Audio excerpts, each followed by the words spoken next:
मी Jagdish Deshmukh JM विशेषच्या या भागामध्ये आपल्या सगळ्यांचे स्वागत। MiG-21 लढाऊ विमान हे विमान ज्याच्या नावाने पाकिस्तान थरथर कापायचं।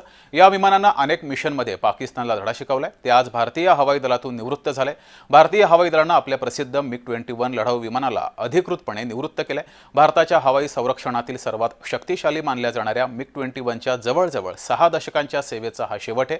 चंदीगडमधील भारतीय हवाई दलाच्या तळावर एक औपचारिक उड्डाण परेड आणि निवृत्ती समारंभानंतर याला निवृत्त केले गेले। MiG-21 विमान काय आहे, त्याची वैशिष्ट्ये काय आहेत, युद्धात या विमानाने कशी कामगिरी केली आहे, चला समजून घेऊयात।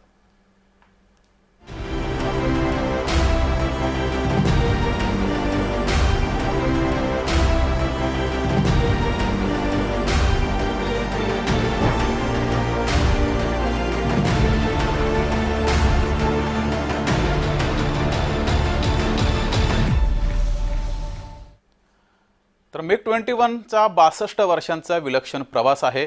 त्या प्रवासावर सुरुवातीला एक नजर टाकूयात। MiG-21 भारताच्या हवाई दलात 1962 या वर्षी दाखल झालं। MiG-21 भारताचं पहिलं वायुवेगी विमान आहे।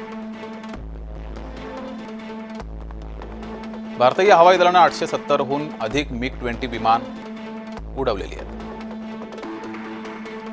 चपळ वायुवेगी क्षमतेमुळे MiG-21 ला पसंती दिली गेली। अपघातांमुळे MiG-21 विमान हे बदनाम सुद्धा झालं।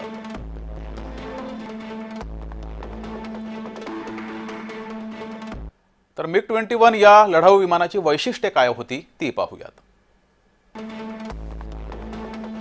MiG-21 ला सुईच्या आकाराचं नाक होतं।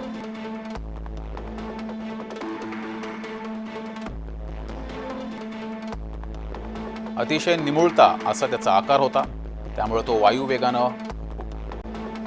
हवेमध्ये फिरायचा। उंचावर अत्यंत वेगाने उडू शकणारं हे लढाऊ विमान होतं। लवकर चढाई करणं हेही या विमानाचं वैशिष्ट्य होतं। 50 हून अधिक देशांच्या हवाई दलांकडून MiG-21 चा वापर केला गेलाय। युद्धामध्ये अत्यंत परिणामकारक असं हे विमान सोव्हिएत संघ, चीन, भारत आणि व्हिएतनाम या देशांचा यामध्ये समावेश आहे। वेगवेगळ्या लढाऊ भूमिका पार पाडण्यात हे विमान सक्षम होतं।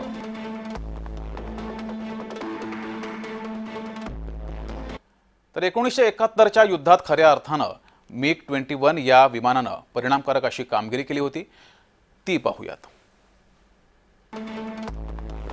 मिशन 21 विमान रात्री पाकिस्तानच्या हद्दीत घुसलं होतं। अत्यंत कमी उंचीवरून हल्ले त्यावेळेस पाकिस्तानमध्ये केले होते। 35 मिनिटांच्या आत पाकमध्ये 250 किलोमीटर आतमध्ये जाऊन अचूक हल्ले या विमानाने केले होते। यामुळे पाकिस्तान घायकुतीला आला होता। पाक लष्करांचं मनोबल हे खच्ची झालं होतं। हल्ले करून विमान राजस्थान मार्गे भारतामध्ये सुखरूप परतलं। तर MiG-21 हे एक असं लढाऊ विमान आहे ज्याचा इतिहास संमिश्र स्वरूपाचा राहिलाय। 30 वर्षांहून अधिक काळ हे भारतीय हवाई दलाचं मुख्य विमान होतं।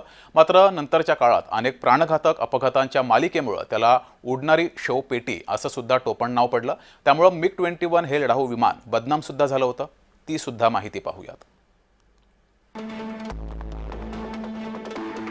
1971 ते एप्रिल 2012 दरम्यान एकूण 482 अपघात या विमानाचे झाले। 171 वैमानिक, 39 नागरिक, 8 सेवा कर्मचारी आणि 1 एअर क्रू सदस्य मृत्युमुखी पडला होता। मानवी चुका आणि तांत्रिक समस्या अशा दोन्ही गोष्टींमुळे हे अपघात झाले। साल 2000 च्या सुरुवातीपासून अपघात वाढले।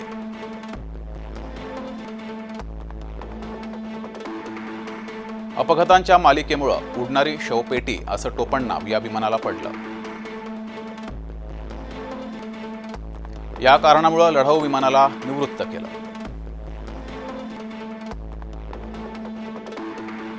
तर MiG-21 या विमानाचं निवृत्तीनंतर काय होईल ते सुद्धा पाहूयात। लढाऊ विमानासाठी विशिष्ट प्रोटोकॉल असतो।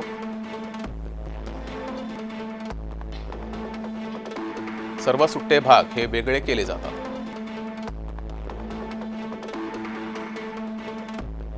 रडार, इलेक्ट्रॉनिक युद्ध स्वीट्स तसंच कॉकपिट, इलेक्ट्रॉनिक्स इत्यादींचा यामध्ये समावेश असतो. ही उपकरणं सेवेत असलेल्या सहयोगी विमानांमध्ये वापरली जातात. काही लढाऊ विमानं संग्रहालयांमध्ये अन्य सार्वजनिक ठिकाणी ठेवली जातात. तर निवृत्त लष्करी अधिकारी ब्रिगेडियर हेमंत महाजन यांनी काय विश्लेषण केले ते पाहूयात. USSR कडून आपल्याला हे विमान मिळाले आणि हे विमान या विमानाने अतिशय चांगलं असं काम केलं. खास तर त्यांनी 1971च्या लढाईमध्ये चांगलं काम केलं, ज्यावेळेला आपण पाकिस्तानच्या हवाई दलावरती विजय मिळवला. त्याच्यानंतर काही प्रमाणामध्ये त्यांनी 1999च्या कारगिल युद्धात सुद्धा भाग घेतलेला होता आणि काम चांगलं केलं होतं. परंतु त्याच्यानंतर एक अपघाताची मालिका सुरू झाली आणि या विमानाला एक फ्लाइंग कॉफिन म्हणजे विधवांचं विमान अशा प्रकारे नाव देण्यात आलं. याला कारण अनेक होती. एक तर विमान हे थोडं म्हातारं होत होतं, तंत्रज्ञान जे होतं ते कमी पडत होतं. त्याला अनेक वेळा अपग्रेड करायचा प्रयत्न केला, पण ते अपग्रेड पुरेसे झाले नाही आणि जवळजवळ 400 अपघात झाले या विमानाचे आणि 200हून जास्त वैमानिक या लढाईमध्ये, या ट्रेनिंगमध्ये हे मारले गेले. तर भारतीय हवाई दलाला MiG-21चं आयुष्य वाढवत राहावं लागलं, कारण त्याची जागा घेणारी दुसरी विमानं उपलब्ध नव्हती. MiG-21ची जागा घेण्यासाठी एक हलकं लढाऊ विमान 1981 मध्ये प्राप्त झालं. त्यानं पहिल्यांदा 2001 मध्ये उड्डाण केलं. आताही जवळपास कित्येक दशकानंतरही या बदली विमानाच्या फक्त 2 तुकड्या काम करतायत. भारतानं त्यांच्या शेवटच्या 2 MiG-21च्या तुकड्या आता निवृत्त केल्यात.